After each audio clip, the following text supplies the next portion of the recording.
We flew business on Emirates A380 Airbus from Gatwick in London to Dubai. And we're going to tell you how she did it. Okay, check in. Check in. I'm going to throw this to Tanya because I'm still waking up. Okay, so we flew out of Gatwick, which is, still a large airport, but we flew into Gatwick and then out of Gatwick again. Check-in does not open for an international flight until 4 hours before. I'm so sorry. We got in 5 hours before. So we turned up to the Emirates counter and there was no one there. And there was nothing to do at Gatwick Airport. Yeah, nothing outside of the security area. Yeah, it was like an abandoned building almost vibe. There was a Starbucks and a WH Smith and a pub, and that was it. And there's not a lot of seating for anyone that's just waiting. So people just started lining up at the Emirates counter waiting for them to turn up. Yeah.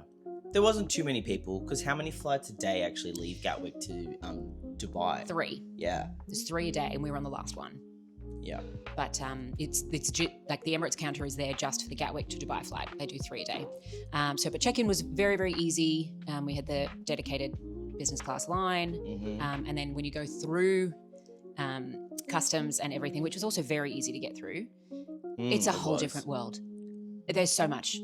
Whole different world. It all came to life on the other side. So don't be deceived by the boring first side of Gatwick. Yes. But we did want to make a mention of I don't think we thought that the service was exceptional at the check-in counter.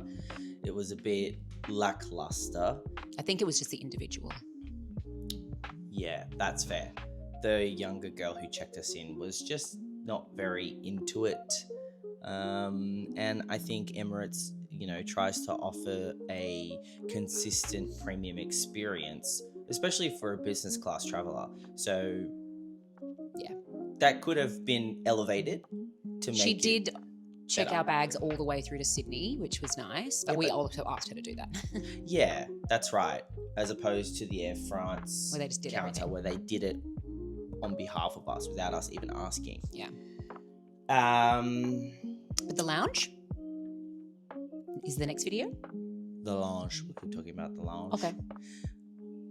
I'm trying to remember. It's been a while since we flew this flight because we got home and then immediately had to fly to Melbourne for work.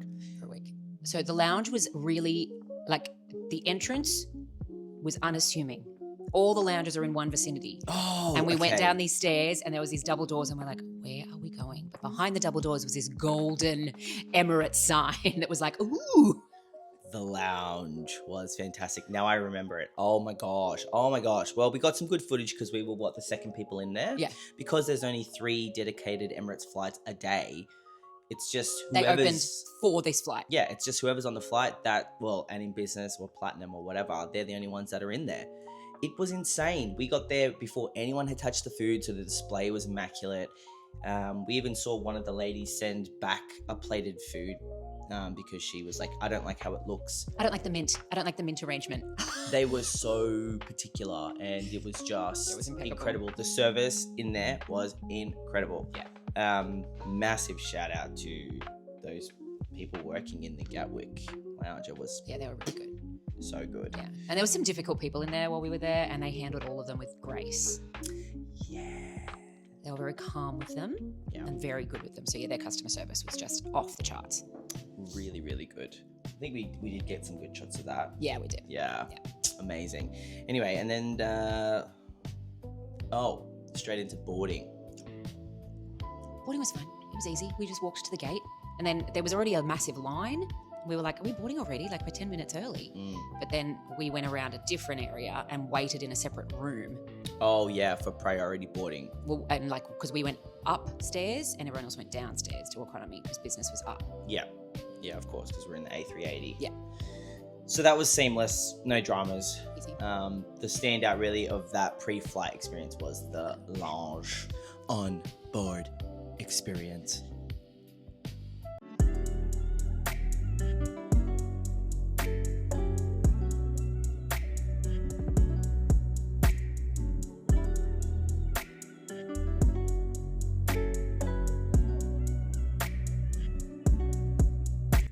It's a 1-2-1 configuration, isn't it? Yes, it is. It is. But the twos, it goes like 2, 2, 2, 2. Do you know what I mean? So like if you know someone, you want to be the ones where you're really close to each other. Unfortunately, they were no longer available when we booked, so we were the two that were like a little further apart. But so it was okay. It was fine. It didn't actually have a dedicated privacy screen. Did you see that? Yeah, actually, I mean, that is something I wanted to touch on later, is the privacy of the seat. But yeah, totally. But the cabin itself, the decor, it might not be everyone's taste, but it was to our taste. Yeah, look, it's that very luxurious kind of timber veneer, like wood burl type gold thing with gold. It was very comfortable, very luxurious. You have your own little mini bar kind of set up there with like water and sparkling water and snacks, so you don't have to continually ask. Yeah. That was really nice to have. Yeah, I did like that, because I always am like, I'm dehydrated, I need water.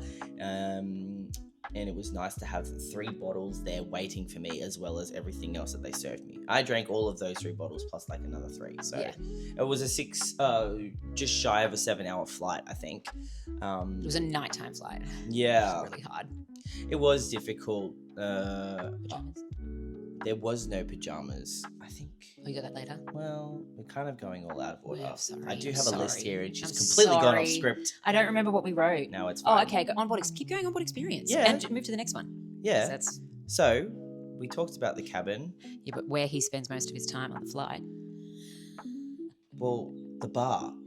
So I have never been, on an Emirates flight that has a dedicated bar space. You hadn't? No. No, the Qantas business one that I didn't have a bar. It had like a dedicated lounge to sit in, but it didn't have a bar. Well, I mean, look, the business class bar, I think, is pretty famous. You see a photo of it everywhere. We had an awesome bartender, a guy from Chicago. I can't remember. Somewhere in America. Detroit. I can't remember. He was awesome. Really, really friendly, chatty. Made great cocktails. I had an espresso martini. You were avoiding the alcohol. I was so tired. You know when you get so tired that you kind of feel sick and delusional? I was like, can I have a mocktail? Yeah. So I had a really refreshing apple thing. It was great, but he was getting into the...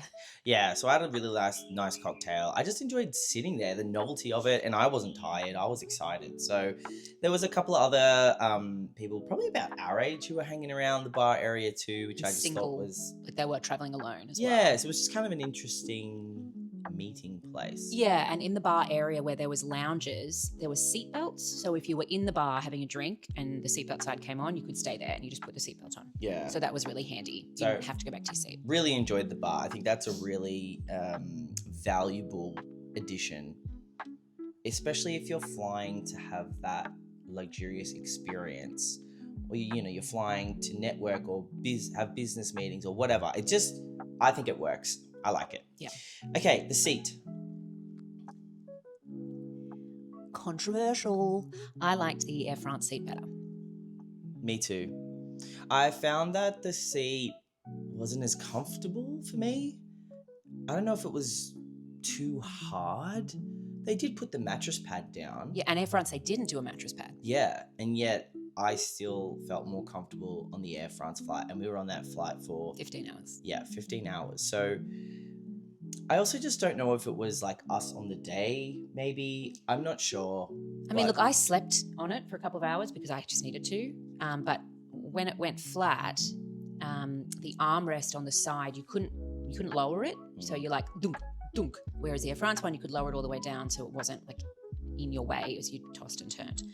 But this seat didn't have that weird seatbelt thing that the Air France one did, which I wasn't a fan of. So I was grateful for that. Yeah, that's true. But it's a fully lie flat seat. It was still fine. It's way better. I fell than asleep. So economy or premium. Service on board, I thought was good. oh, he got extra special service. Yeah, I don't know why they came up and personally welcomed me on board, and the couple behind me, and I don't know if it's because we're of like Arab or Muslim, Middle Eastern descent. I wasn't sure because it didn't happen to everybody. It was like a special welcome and a tour of his seat and talking about the flight and stuff. I was like, yeah, it was unusual. Yeah, and definitely the other men on the other side did not get that either, and they looked like they were very, frequent flyers and fancy pants travelers. So I liked that, but it was I don't know why that happened. Yeah. Apart from that, service throughout the flight was just it's what you'd expect. It honestly, the bartender was the best. Yeah, the bartender was far and away the best service that we received on the flight. I thought that the girl that was servicing like my aisle was a little bit, I don't know, she had something going on that day, which is totally fine, but it's just that Emirates is your expectations are high. My expectations for Air France was not high in the service category, so I was surprised when there was an attendant that was so lovely. Okay, food. Well, my service goes into food. So you choose what you want, obviously, to eat if you want to eat straight away, and then if you want breakfast. And originally I said, yeah, wake me up for breakfast. And I was so exhausted, as I handed back my half-eaten salad, I said, look, please don't wake me for breakfast. And she was kind of offended. She's like, you don't want food? And I said, no, I don't. Please just let me sleep. Because they wake you 2 hours before landing, which would have been in 2 hours' time from dinner. So I was like, I need more than just 2 hours sleep right now. So that was, she made me feel a little uncomfortable that I was saying no to breakfast. So it was a bit weird. Yeah, and I think obviously it depends on takeoff and all that when they are able to start service, but it was a while. It was a while before they started service, which meant that there wasn't enough time for people to sleep, and it was an overnight flight. We landed at 7:35 a.m. So, yeah, unusual choices, but my halloumi salad was nice, but it was nice. That was it. Oh, yeah, that's right. We're talking about the actual food. Yeah. My food was, it was really just average. It was plated nicely, but it was just average. I didn't find it a joy to eat. They can't hear this screaming kid. It's great. These microphones are great. Yeah. It's a screaming child outside. Bathroom?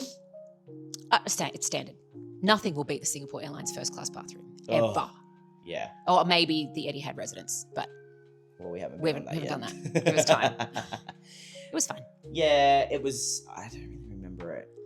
It had a window, so you could look out. Oh yeah, I mean it looks nice, a little bit of wood. But it was paneling. nighttime, so it didn't really matter. Yeah, it was fine. Clean, Entertainment with the screen, massive. So you could actually on the app beforehand, when you're in the lounge or getting excited about your trip, you can preset your playlist. So you could set up any shows that you want, because I listen to music, you set up any music playlist you want. It was very, very handy. So I listened to classical piano whilst I slept the whole time. It was wonderful. Yeah, I actually watched an entire film in Arabic from the 1950s, which I thought was really fun. It was cool. It was black and white because I didn't want to sleep, so I just chucked that on, thinking that there would be subtitles because I don't speak much Arabic at all. But it was cool. I liked it. Yeah, the screen was great. The headset were I think a Bose. They're very comfy. Was it Bose? I think it might have been. I don't know. We took a video of it. But yeah, it was a comfortable watching experience. Yeah. Very crystal clear display. Right, privacy, which we touched on before. I felt so exposed.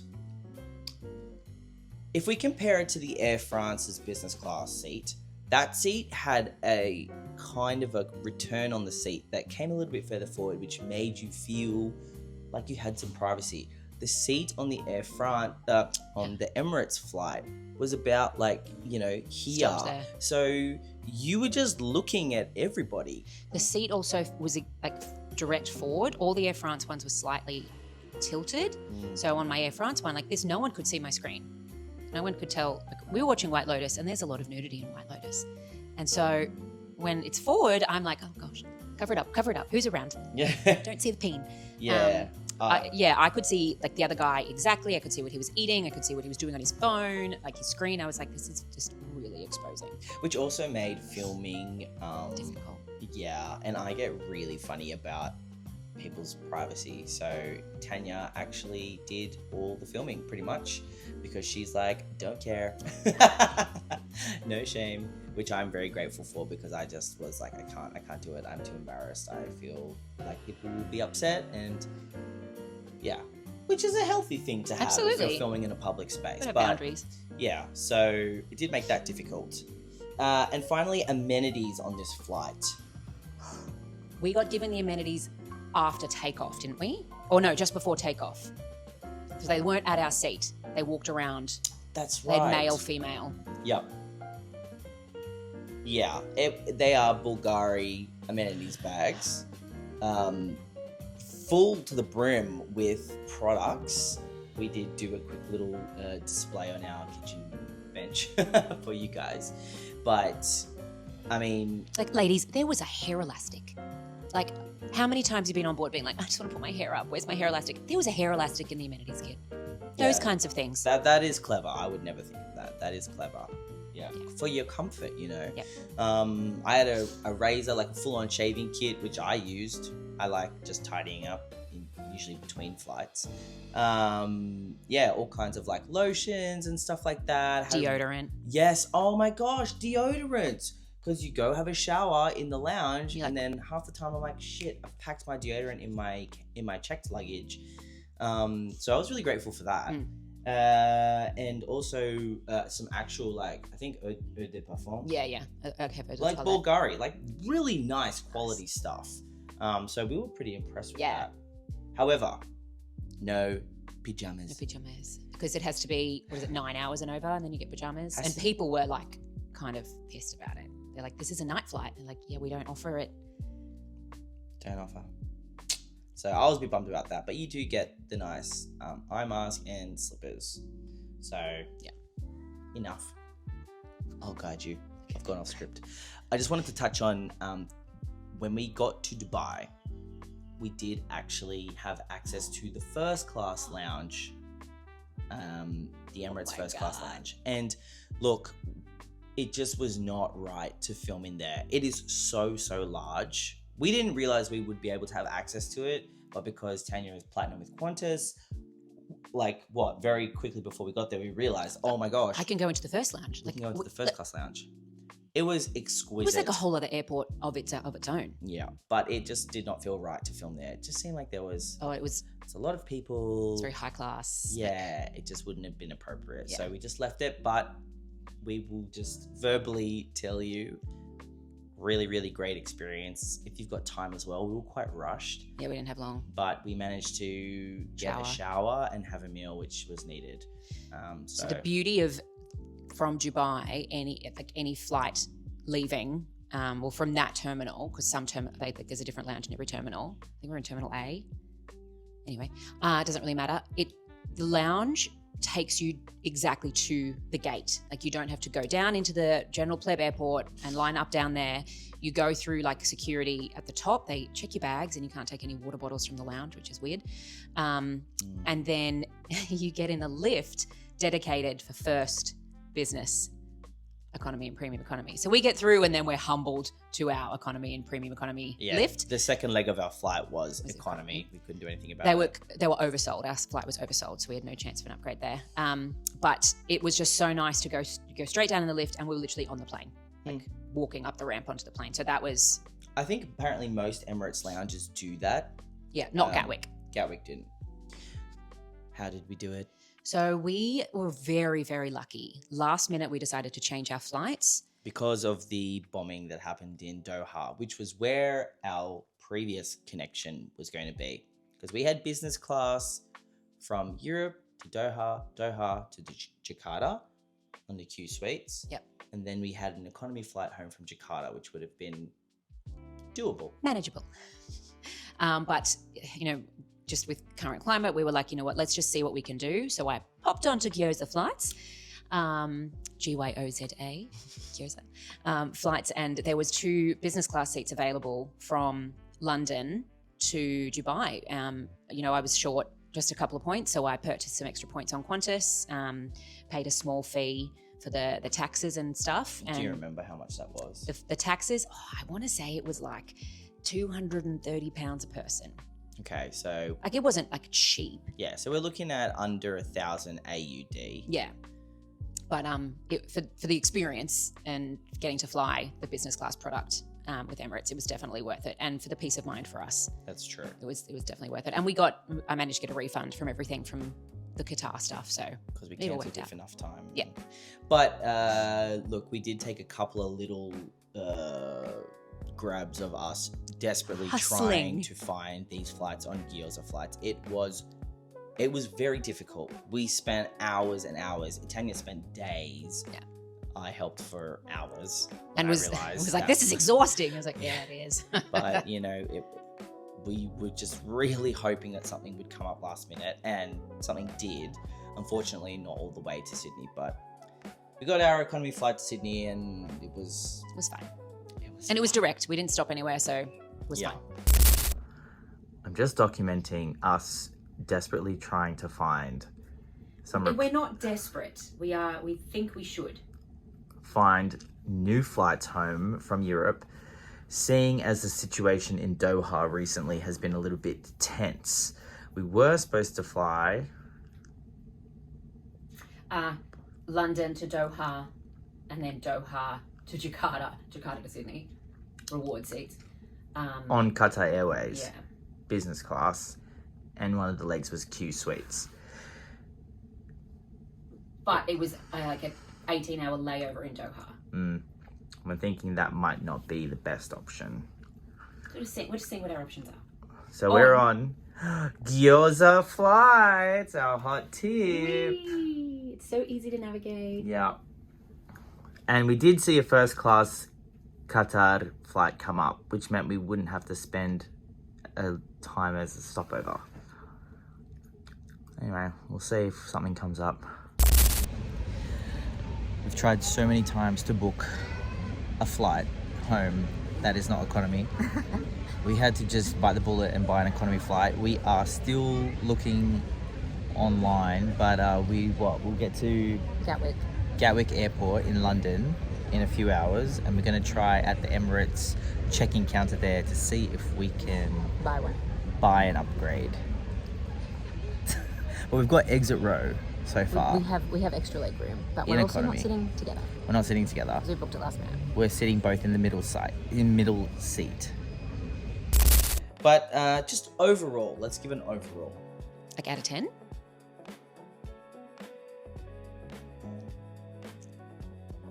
Overall, I enjoyed it, and I would definitely do it again. I'd actually love to do a longer experience on board. Me too. And not as exhausted, so I could perhaps enjoy it a little bit more, and maybe a different aircraft.